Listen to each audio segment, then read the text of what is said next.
Nama Hamzah bin Abdul Muthalib terukir sebagai salah satu figur paling sentral dan berpengaruh. Posisinya dalam kehidupan Nabi Muhammad begitu unik dan berlapis. Ia adalah paman dari pihak ayah, saudara sepersusuan yang berbagi air susu dari Suwaibah, budak Abu Lahab, sekaligus sahabat karib yang tumbuh bersama sejak masa kanak-kanak. Hubungan yang begitu intim ini menjadi fondasi fundamental untuk memahami setiap tindakan heroik dan pengorbanannya di kemudian hari. Kemuliaan dan keberaniannya diabadikan melalui dua gelar agung yang melekat pada namanya. Yang pertama yaitu Asadullah atau Singa Allah, dan yang kedua Sayyidus Syuhada, yaitu pemimpin para syuhada. Gelar Asadullah adalah cerminan dari kegagahan dan keteguhan hatinya yang tak tertandingi dalam membela Islam, baik dalam konfrontasi personal melawan para penindas di Mekah maupun sebagai panglima di medan perang yang menggetarkan musuh. Sementara itu, gelar Sayyidus Syuhada merupakan penghormatan tertinggi yang dianugerahkan langsung oleh Nabi Muhammad setelah kesyahidannya yang tragis dalam perang Uhud. Sebuah penegasan atas kedudukannya yang luhur di sisi Allah Subhanahu wa Ta'ala. Kita akan menelusuri secara mendalam perjalanan hidup Hamzah dari seorang bangsawan Quraisy yang disegani menjadi pilar kekuatan iman, menyoroti bagaimana keberanian fisiknya bertransformasi menjadi kekuatan spiritual yang tak tergoyahkan, yang pada akhirnya mengantarkannya pada puncak kemuliaan sebagai pemimpin para martir.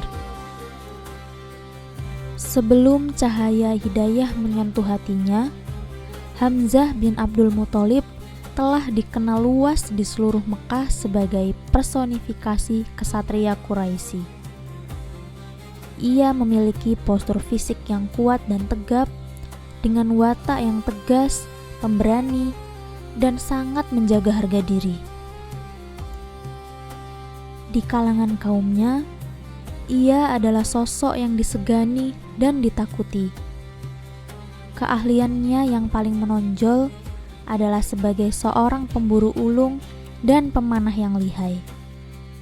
Sebuah hobi yang tidak hanya menjadi kegemarannya, tetapi juga cerminan dari ketangguhan, ketepatan, dan insting tajam yang dimilikinya.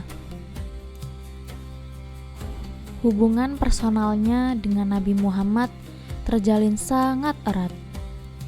Usia mereka yang hampir sebaya dan fakta bahwa mereka dibesarkan bersama menjadikan ikatan paman keponakan ini lebih terasa seperti persahabatan yang karib. Rasa sayang dan naluri protektif Hamzah terhadap Nabi Muhammad telah tertanam jauh sebelum masa kenabian berakar kuat pada ikatan keluarga Bani Hashim dan persahabatan yang mendalam. Bahkan sebelum ia memeluk Islam, tercatat bahwa Hamzah tidak segan membela keponakannya dari gangguan. Sebuah bukti loyalitas familiar yang menjadi ciri khasnya. Meskipun demikian, pada masa-masa awal dakwah Islam, Hamzah belum menunjukkan ketertarikan pada risalah yang dibawa oleh keponakannya. Sikapnya bukanlah penolakan yang didasari kebencian, melainkan lebih kepada ketidakpedulian.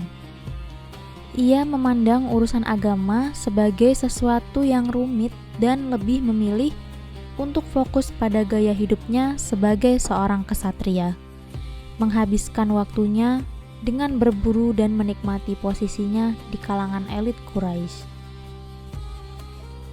Status sosialnya yang tinggi dan kekuatannya yang ditakuti di Mekah merupakan faktor krusial yang kelak menjadikan keislamannya sebuah peristiwa seismik.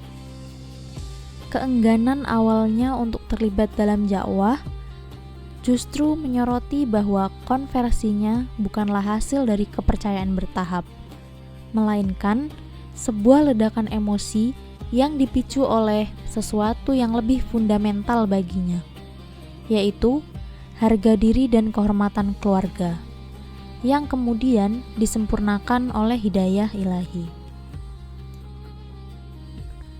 Deklarasi keimanan yang menggetarkan Mekah yaitu di momen yang mengubah jalan hidup Hamzah selamanya, terjadi pada tahun ke-6 kenabian, dipicu oleh sebuah insiden penghinaan yang keji. Suatu hari di dekat Bukit Syafa, Abu Jahal, salah satu musuh Islam yang paling vokal dan bengis, mencegat Nabi Muhammad. Di hadapan publik, ia melontarkan caci maki, menghina ajaran Islam, bahkan menyakiti Nabi secara fisik. Dengan kesabaran yang agung, Rasulullah tidak membalas perlakuan tersebut dan tetap diam. Peristiwa ini disaksikan oleh seorang budak perempuan milik Abdullah bin Jud'an. Tak lama kemudian, Hamzah muncul. Baru saja kembali dari berburu dengan busur panah kebanggaannya yang masih tersandang di bahu. Melihat kesatria Bani Hashim itu, budak perempuan tersebut dengan berani menghampirinya dan melaporkan penghinaan yang baru saja menimpa keponakannya. "Tuan, tidak tahukah Anda apa yang menimpa kemenakanmu itu?" Mendengar laporan itu, darah kebangsawanan Hamzah mendidih. Wajahnya seketika memerah karena amarah. Harga dirinya sebagai seorang Quraisy dan pelindung kehormatan keluarganya telah diinjak-injak. Tanpa mengucapkan sepatah kata pun, ia bergegas menuju Ka'bah dengan satu tujuan, yaitu mencari dan menghukum Abu Jahal. Ia menemukan Abu Jahal sedang duduk-duduk bersama para pemuka Quraisy lainnya. Tanpa ragu, Hamzah mengangkat busurnya yang kokoh dan menghantamkannya ke kepala Abu Jahal dengan keras, hingga menimbulkan luka parah yang mengucurkan darah. Di tengah ketegangan yang memuncak, Hamzah melontarkan deklarasi yang menggetarkan seluruh Mekah. "Beraninya engkau mencaci maki Muhammad, padahal aku telah memeluk agamanya. Coba lakukan penghinaanmu kepadaku jika engkau benar-benar jantan." Pernyataan ini lebih dari sekedar pembelaan. Ini adalah tantangan terbuka. Menyadari bahwa membalas Hamzah akan memicu perang antar klan Bani Makhzum atau klan Abu Jahal melawan Bani Hashim, klan Hamzah, Abu Jahal pun menahan para pengikutnya dan mengakui kesalahannya. Meski telah menunjukkan keberaniannya, Hamzah pulang ke rumah dengan hati yang bimbang. Deklarasinya tadi bersifat spontan, lahir dari amarah dan dorongan untuk membela kehormatan. Ia melewati malam yang gelisah, merenungkan keputusannya yang begitu cepat meninggalkan agama nenek moyang. Dalam kegelisahannya, ia berdoa memohon petunjuk. "Ya Tuhan, jika Muhammad benar, teguhkanlah hatiku. Dan jika Muhammad salah, jauhkanlah aku darinya."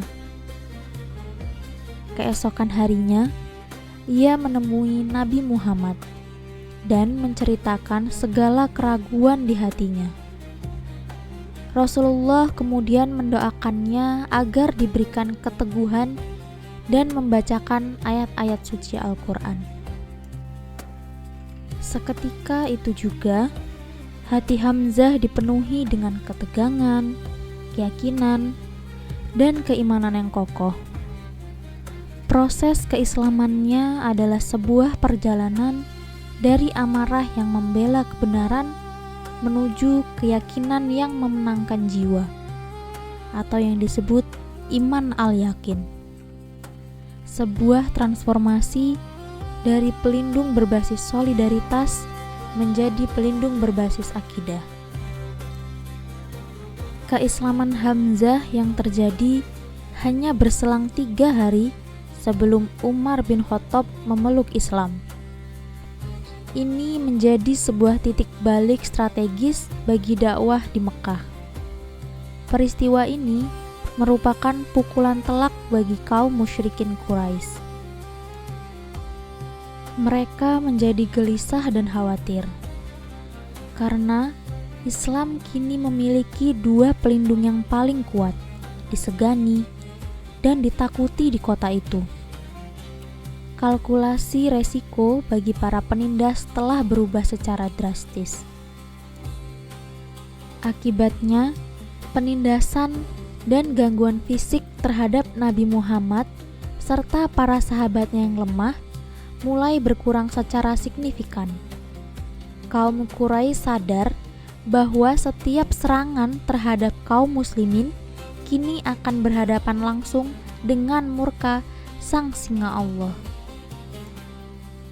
Kehadiran Hamzah berfungsi sebagai penangkal yang efektif, memberikan ruang bernafas bagi komunitas muslim yang selama ini tertekan. Dengan perlindungan dari Hamzah dan Umar, kaum muslimin untuk pertama kalinya merasakan keberanian untuk melaksanakan ibadah secara terang-terangan di sekitar Ka'bah. Ini adalah sebuah perubahan monumental dari fase dakwah yang sebelumnya dilakukan secara sembunyi-sembunyi karena takut akan penyiksaan. Keislaman Hamzah tidak hanya menambah jumlah pengikut, tetapi secara fundamental mengubah kualitas, moral, dan strategi dakwah Islam, memungkinkannya keluar dari bayang-bayang. Sebagai pengakuan atas kapabilitas kepemimpinan dan keberaniannya yang tak diragukan, Nabi Muhammad memberikan kepercayaan besar kepada Hamzah. Ia ditunjuk sebagai komandan pasukan Islam pertama yang dikirim dalam sebuah misi, yang dikenal sebagai Sariyah. Pada bulan Ramadan tahun pertama Hijriah, Hamzah memimpin 30 orang dari kaum muhajirin untuk mencegat kafilah dagang Quraisy yang pulang dari Syam. Sebuah kafilah besar yang dikawal oleh 300 orang pasukan berkuda pimpinan Abu Jahal. Meskipun kedua pasukan bertemu di wilayah Saif al-Bahr dan sempat bersiap untuk bertempur, intervensi dari Majdi bin Amr al-Juhani berhasil mencegah pertumpahan darah. Misi ini, meski tidak berakhir dengan pertempuran, menjadi sinyal kuat bagi Quraisy bahwa kekuatan Muslim kini tidak lagi pasif, melainkan telah terorganisir dan mampu melancarkan operasi ofensif. Kepahlawanan dalam kemenangan pertama Perang Badar yang terjadi pada 17 Ramadan tahun 2 Hijriah menjadi panggung di mana gelar Asadullah benar-benar terwujud dalam aksi nyata. Pertempuran besar pertama dalam sejarah Islam ini dibuka dengan tradisi duel para kesatria. 3 jawara Quraisy maju menantang, yaitu Utbah bin Rabi'ah, saudaranya Saibah bin Rabi'ah, dan putra Utbah, Al-Walid. Untuk menjawab tantangan itu, Rasulullah menunjuk 3 pahlawan dari pihaknya, yaitu Hamzah bin Abdul Muthalib, Ali bin Abi Thalib, dan Ubaidah bin Al-Haris. Hamzah berhadapan langsung dengan Syaiban bin Rabi'ah tanpa kesulitan berarti sang singa Allah berhasil menumbangkan lawannya dengan cepat dan telak. Sementara itu, Ali juga berhasil mengalahkan Al-Walid. Kemenangan gemilang dalam duel pembuka ini secara dramatis membangkitkan semangat dan moral pasukan Muslim, yang jumlahnya hanya sepertiga dari pasukan musuh. Setelah duel usai, pertempuran umum pun berkecamuk. Hamzah mengamuk di medan laga, menjadi momok yang menakutkan bagi barisan Quraisy. Ia mudah dikenali dengan ciri khasnya, sehelai bulu burung unta yang disematkan di dadanya sebagai tanda di medan perang. Sebuah riwayat dari Abdurrahman bin Auf menyebutkan bahwa Hamzah bertempur dengan begitu dahsyatnya, seakan memegang dua bilah pedang, menunjukkan kekuatan dan keahlian tempur yang luar biasa. Ia menebas banyak prajurit dan para pemimpin Quraisy, menjadi salah satu faktor kunci yang menentukan kemenangan besar bagi kaum muslimin. Namun, keperkasaan Hamzah di Badar menabur benih dendam yang mendalam di hati kaum Quraisy. Ia bertanggung jawab atas kematian banyak tokoh penting mereka, yang secara langsung memicu konspirasi balas dendam yang akan mencapai puncaknya di Perang Uhud. Tindakannya di Badar adalah pedang bermata dua. Ia mengamankan kemenangan monumental bagi Islam. Tetapi pada saat yang sama, ia menandatangani surat perintah kematiannya sendiri. Kekalahan telak di Badar menyisakan luka dan dendam yang membara di kalangan Quraisy. Perang Uhud yang terjadi pada bulan Syawal tahun ketiga Hijriah pada dasarnya adalah sebuah misi balas dendam, dan Hamzah bin Abdul Muthalib adalah target utamanya. Konspirasi pembunuhannya dirancang oleh dua tokoh sentral yang memiliki motivasi pribadi yang kuat. Pertama adalah Hindun binti Utbah, istri Abu Sufyan, yang ayah, paman, dan saudaranya tewas di Badar, sebagian besar di tangan Hamzah. Dendamnya itu membara sehingga ia secara aktif mendorong dan menjanjikan imbalan bagi pembunuh Hamzah. Kedua adalah Jubair bin Mut'im, yang ingin membalas kematian pamannya, Tu'aimah bin Adi. Ia menjanjikan kemerdekaan kepada budaknya, Wahsy bin Harb, jika berhasil menuntaskan misi tersebut. Sang eksekutor, Wahsy, adalah seorang budak dari Habasyah yang dikenal sebagai ahli lempar lembing dengan akurasi yang hampir sempurna. Motivasinya murni, yaitu kebebasan dari perbudakan. Ia tidak memiliki kepentingan ideologis dalam perang ini. Tujuannya hanyalah satu, yaitu membunuh Hamzah. Kematian Hamzah adalah sebuah tragedi yang penuh ironi. Kesatria hebat yang terkenal karena duel tatap muka yang gagah berani justru gugur oleh serangan licik dari persembunyian. Berdasarkan kesaksian Wahsy sendiri, kronologi penyergapan itu berlangsung sebagai pengintaian dan persembunyian. Sejak pertempuran dimulai, Wahsy tidak terlibat dalam pertarungan umum. Ia hanya fokus mencari Hamzah, dan kemudian bersembunyi di balik sebuah batu besar atau pohon, mengintai targetnya yang sedang mengamuk di medan perang, merobohkan musuh-musuhnya bagaikan unta coklat yang menghantam orang-orang dengan pedangnya.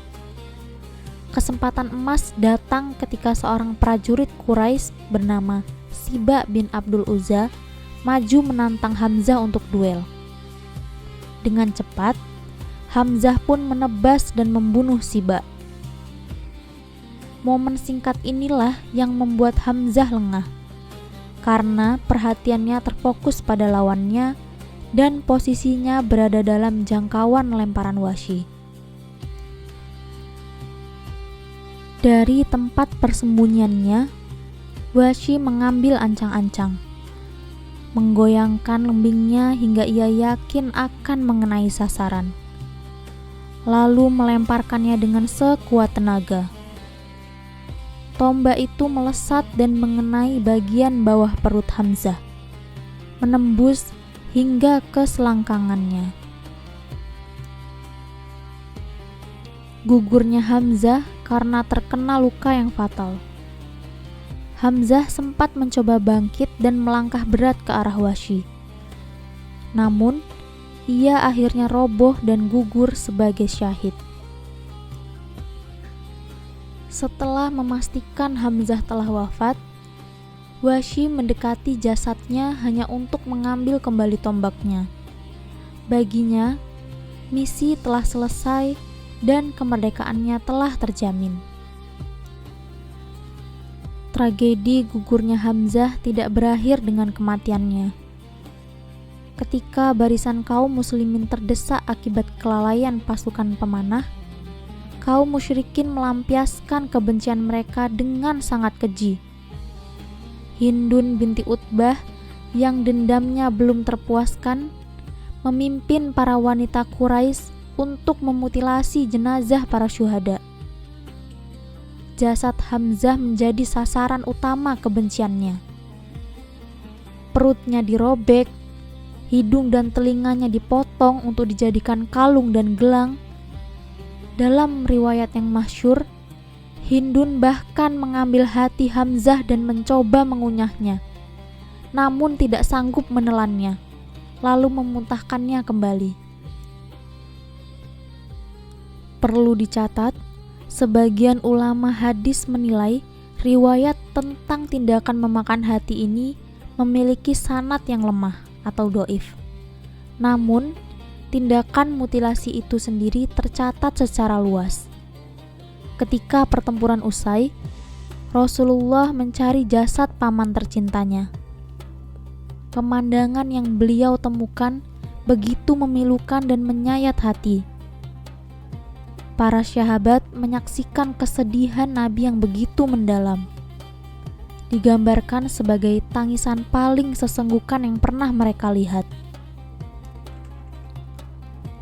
Dengan suara bergetar karena duka dan amarah, beliau bersabda, "Takkan pernah ada orang mengalami malapetaka seperti ini, dan belum pernah aku menyaksikan suatu peristiwa yang begitu menimbulkan amarahku seperti kejadian ini."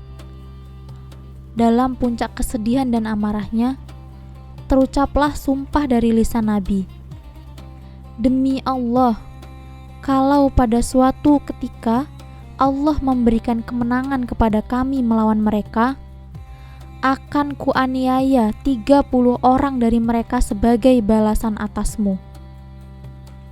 Namun, reaksi manusiawi yang lahir dari duka mendalam ini segera mendapat bimbingan langsung dari Allah.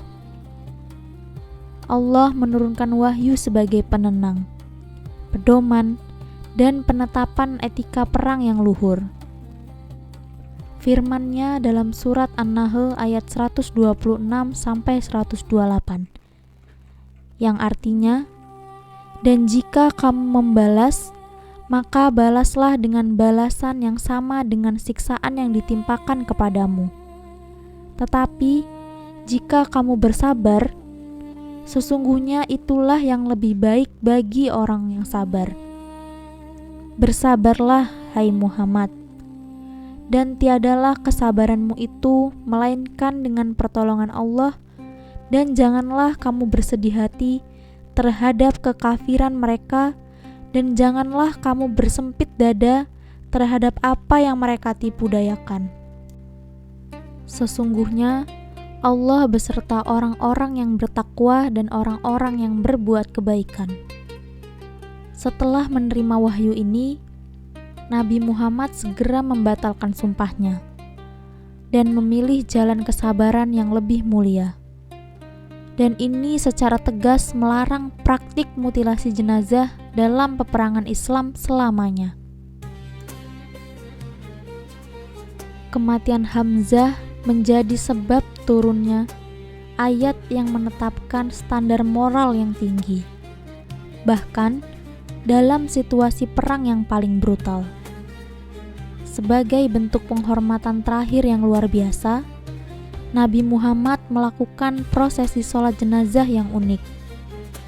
Jasad Hamzah tetap berada di tempatnya. Kemudian, jenazah para syuhada lainnya dibawa satu persatu dan diletakkan di samping jasad Hamzah. Lalu, disolatkan bersama oleh Nabi dan para sahabat. Setelah selesai, jenazah syahid tersebut diangkat dan didatangkan jenazah berikutnya. Proses ini terus diulang hingga seluruh 70 syuhada Uhud disolatkan. Dengan demikian, Hamzah ikut disolatkan sebanyak 70 kali. Sebuah penghormatan yang mengukuhkan statusnya sebagai pemimpin para syuhada.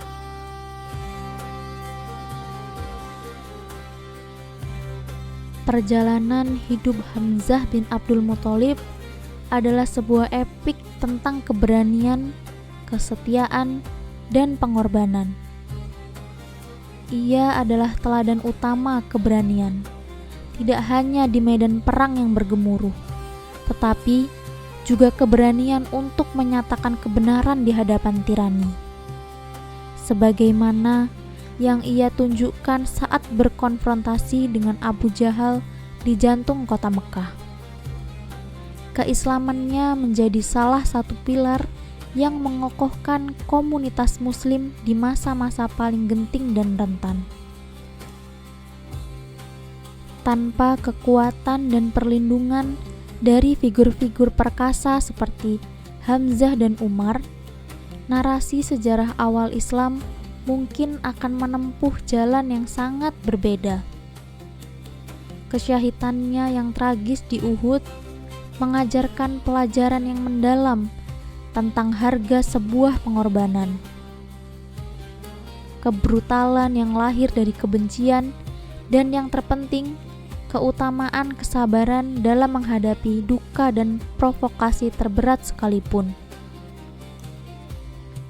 Kisahnya menjadi pengingat abadi bahwa kemuliaan tertinggi bagi seorang pejuang iman adalah gugur di jalan Allah. Nama Hamzah bin Abdul Muthalib terus hidup dalam memori umat Islam, bukan hanya sebagai paman Nabi, tetapi sebagai singa Allah dan singa Rasul-Nya. Sebuah lambang abadi dari kekuatan, kehormatan, dan keberanian yang dibaktikan sepenuhnya untuk membela kebenaran. Masya Allah.